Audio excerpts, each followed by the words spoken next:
దేవాలయాల్లో ప్రతి ఒక్క అంశంలోనూ దాగి ఉన్న శాస్త్రీయత గురించి తెలుసుకుందాం. మన దేవాలయాల నిర్మాణం అనేది వాస్తు ప్రకారంగానే కాదు, శాస్త్రీయ పరంగానూ అద్భుతంగా ఉంటుంది. అసలు దేవాలయాల్లోని శాస్త్రీయత ఏంటి?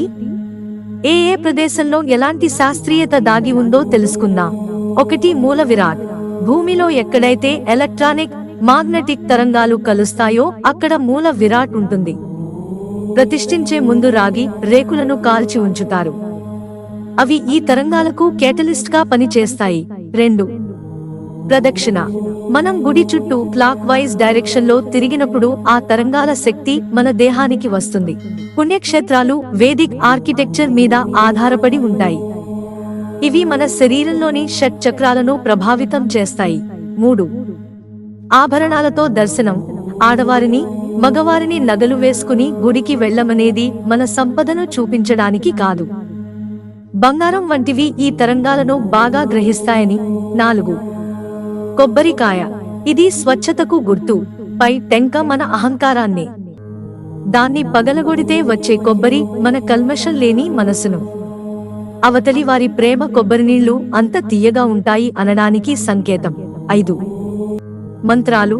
ఒక ఫోన్ నంబర్ను మనం గుర్తుంచుకునేందుకు ఒక న్యూమరస్ ని తెలియకుండానే యాక్టివేట్ చేస్తాం. అదే విధంగా మంత్రోచ్చారణలు అక్షర నియమంతో ఒక లయను కలిగి న్యూమరాలను ఉత్తేజపరుస్తాయి. 6. గర్భగుడి. గర్భగుడి ద్వారం ఒక వైపుకు ఉండటం వల్ల ఆ శక్తిని మన శరీరం గ్రహిస్తుంది. అందుకే భగవంతుని దర్శించుకునే సమయంలో మరీ ఎదురుగా కాక ఒక వైపుకు ఉండమంటారు. 7. అభిషేకం. విగ్రహాలు పంచలోహాలతో ఉంటాయి. వాటికి పాలు, తేనె వంటి వాటితో అభిషేకించినప్పుడు కింద ఉన్న తరంగాల శక్తితో ఔషధ గుణాన్ని సంతరించుకుంటాయి. 8. హారతి. పచ్చ కర్పూరానికి ఎన్నో ఔషధ గుణాలు ఉంటాయి. హారతి తీసుకునేటప్పుడు ఆ వెచ్చదనాన్ని మన కంటికి తగిలేలా చేయాలి. దీనికి ఆయుర్వేద పరిభాషలో స్వేదకర్మ అని పేరు. ఊరికే గాల్లో హారతి తీసుకుంటే చాలదు. 9. తీర్థం. ఇందులో పచ్చ కర్పూరం, తులసి, లవంగాలు ఇలా ఎన్నో పంచామృతంతో అభిషేకం చేసినవి తీర్థంగా ఇస్తారు. 10. మడి.